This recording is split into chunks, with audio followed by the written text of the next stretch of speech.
स्वागत आहे नंदादीप लाईफस्टाईलमध्ये। आज सकाळी सकाळी आमच्या गार्डनमध्ये झाडं तोडण्याचं काम चालू आहे। आम्ही नेहमीच पावसाळ्यामध्ये झाडं तोडत असतो, कारण की पावसाळ्यामध्ये झाडांची खूप गर्दी होते आणि जोरजोरात वारा पाऊस आला तर झाडं पडण्याची शक्यता असते। त्यामुळे आम्ही झाडं नेहमीच तोडत असतो आणि पूर्ण झाडं तोडत नाही, म्हणजे त्यांच्या फांद्या छाटत असतो। तर आमच्या गार्डनमध्ये सध्या खूप झाडांची गर्दी झालेली आहे, इथून पण दिसतात बघा। आणि समोर ह्या झाडांच्या बाजूला दुसरी झाडं आहेत शौरीचे, तर त्या झाडावरती ना पक्ष्यांचे घरटे आहेत। चला मी तुम्हाला दाखवते। तर इथे बघा कंपाऊंड मधलं काही गवत काढायचं राहिलेलं आहे, हे मागच्या बाजूचं आहे। आणि इथे मागच्या दारी सीताफळाची झाडं आहेत, तर तिथे पण सीताफळं लागलेले आहेत। आणि इथे काही शौरीचे झाडं आहेत, तर हे शौरीचे झाडं आम्हाला छाटायचे होते। आणि शौरीच्या झाडाखाली हे केळीचे पानं दिसत आहेत वाळलेले, तर ते आम्ही केळीचे पानं छाटल्यानंतर असेच ठेवतो कंपोस्टसाठी। आणि आता या झाडांवरती घरटे पहा, हे झाड छाटायचं होतं, घरटे पाहून आम्ही हे झाड छाटलेलं नाही। सुरुवातीला आम्हाला या झाडावर एकच घरटं दिसलं, त्यानंतर अजून एक दिसलं आणि आता 3-4 घरटे आम्हाला दिसलेले आहेत। तर हे घरटे पूर्ण नाही झाले अजून, विणकाम चालूच आहे पक्ष्यांचं, तर पूर्ण झाल्यावर मी तुम्हाला नक्कीच दाखवेल। आणि इकडे यांचं चालू आहे बघा झाडं तोडण्याचं काम। इथे पण एक मोठी शौरी आहे आणि गुलमोहर आहे। गुलमोहराचं झाड खूप मोठं झालंय आणि या झाडाच्या फांद्या खूप दाट झाल्या होत्या आणि या फांद्यांचा झोक पूर्ण रस्त्यावर होता। आणि या फांद्या जोरदार पाऊस वारा आला तर तुटण्याची शक्यता असते आणि ह्या तुटल्या तर डायरेक्ट रस्त्यावर पडतील, कोणाला त्रास होईल, कोणाला लागेल। त्यामुळे आम्ही या झाडाच्या फांद्या छाटून घेतल्या। तर इथे बघू शकता तुम्ही, अशा मोठमोठ्या फांद्या यांनी छाटलेल्या आहेत आणि अजून इकडे या साईडला बऱ्याच फांद्या पडलेल्या आहेत।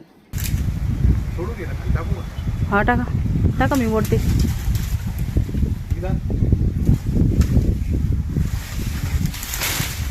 टाका।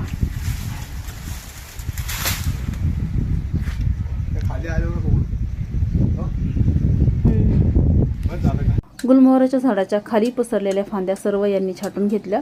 वरच्या फांद्या छान होत्या त्यामुळे त्या राहू दिल्या आणि त्यानंतर या छाटलेल्या फांद्यांमध्ये भरपूर लाकडं होते, तर हे लाकडं झाडांना सपोर्ट देण्यासाठी, वेलींना सपोर्ट देण्यासाठी कामा येतात। त्यामुळे त्यांनी लाकडं काढून घेतले आणि झाडाचा पालापाचोळा सर्व काढून घेतला आणि त्यानंतर हा सर्व पाला एका साईडला नेऊन टाकला, जेणेकरून गायी बकऱ्या तिथे खातील। आणि गार्डनमध्ये आम्हाला बरंच काम करायचं होतं, पण पावसाची रिमझिम सुरू झाली त्यामुळे आम्ही काम थांबवलं आणि तेवढ्या वेळामध्ये मग मी रेसिपी करायला घेतली। तर यांनी कालच कैऱ्या आणलेल्या होत्या, छान तोतोपरी कैऱ्या होत्या, त्यामुळे मग म्हटलं या कैऱ्यांचा गुळांबा करूया। तसं पण मुलांना गुळांबा खूप आवडतो आणि आम्हाला पण गुळांबा आवडतो, त्यामुळे मी खूप छान रसरशीत असा गुळांबा केला। आणि ही रेसिपी मी आवड निवड किचन या चॅनलवरती अपलोड करत आहे, नक्की पहा। रेसिपी शूट झाल्यानंतर पुन्हा मग मी टेरेसवर गेले, मला टेरेसवर चवळीचे रोपं लावायचे होते। तर मग मी माझं काम करत होते, तेवढ्यात हे पण माझ्याबरोबर आले।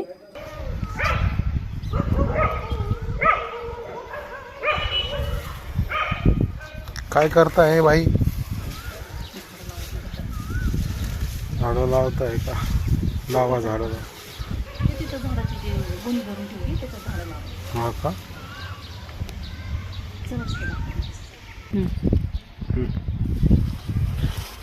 हे आता कंपोस्ट झालेलं आहे ना?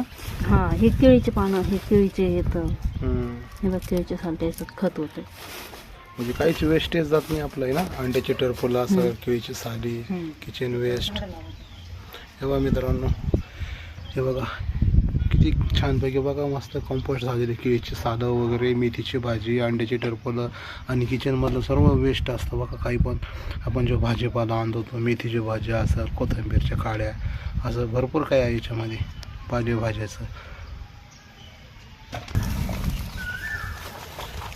कोकिळा पण छान वाढायला लागले आता, कोकिळाचं गाणं बी।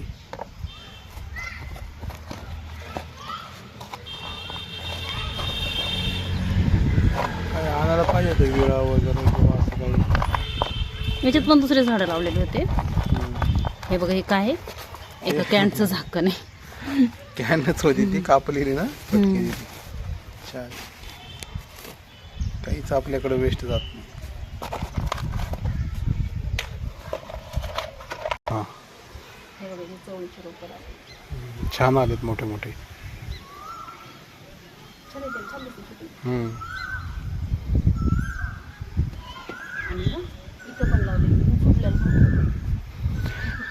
गेल्या वर्षी फुटलेला माठ येतो पाण्यासाठी।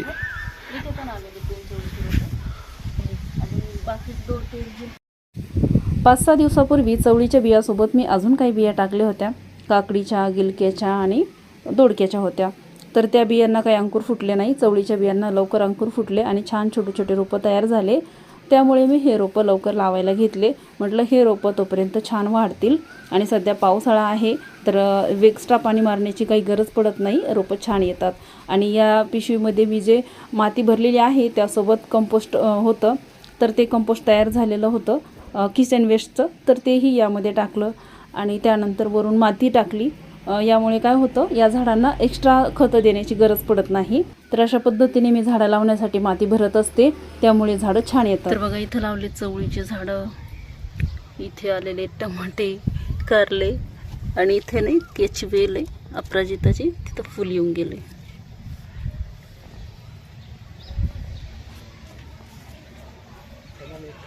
आणि आता मी तुम्हाला दाखवते पक्ष्यांचे घरटे. सुरुवातीला एकच घरटं होतं, तेव्हा मी एक शॉर्ट व्हिडिओ बनवला होता. तर तेव्हा एकच घरटं होतं आणि ह्या घरट्याची सुरुवातच झाली होती विणायला. तर आता 1 नाही 2 नाही तर 4 घरटे या झाडांवरती आलेले आहेत, बघू शकता तुम्ही इथे. आणि खूप छान सुगरणीचे घरटे इथे तयार होत आहेत. अजून पूर्ण झालेले नाहीत ते. आणि रोज या घरट्यांमुळे पक्ष्यांचा खूप छान किलबिलाट असतो. आणि इथे अद्रक बघा किती छान आलेले आहे. आणि मागच्या व्हिडिओमध्ये मी तुम्हाला दाखवलं होतं की अद्रकीच्या झाडामध्ये गुंतली होती दोडक्याची वेल, तर ती पण खूप छान आलेली आहे. हळदीचे झाडं पण खूप छान लागलेले आहेत. आणि आता सध्या माझे सर्व झाडं खूप छान आलेले आहेत. भारी केलंय. पक्ष्यांचा आवाज मस्त छान वाटतं वरती. तर बघा आज आम्ही झाडांची छाटणी केली. त्यानंतर थोडासा पाऊस आला, परत थांबलो. मग पाऊस चालू होता तर एक रेसिपी केली आणि त्यानंतर परत टेरेसवर आलो, कारण की मला लावायचे होते चवळीचे रोपं. चवळीच्या बिया टाकले होते तर छान रोपं रुजून आले. तर छोटे छोटेच आहेत ते, तरी पण मी लावले, कारण की परत मग नंतर लावू म्हटलं तर वेळ भेटत नाही. वेळ भेटला तर लावले रोपं. 20 रुपये पावशेर चवळी आणली म्हणून यांनी चवळीचे रोपच लावले. घरची चवळी खायची. हां, मग येते ना, छान येतात चवळीच्या शेंगा. मी चवळीचे बरेच व्हिडिओ टाकलेले आहेत आणि रेसिपी पण टाकलेल्या आहेत. आणि कोकिळेचा आवाज येत असेल तुम्हाला, तर हे आमच्या रोजचंच आहे. आम्ही टेरेसवर आलं ना, रोज अशी कोकिळा ओरडते. किती सुंदर गाणं म्हणते. पावसाचा वाण कोकिळेच्या गाण्यामुळे. तर चला खाली जायचंय. बराच उशीर झालाय, आता खाली जाऊ. आणि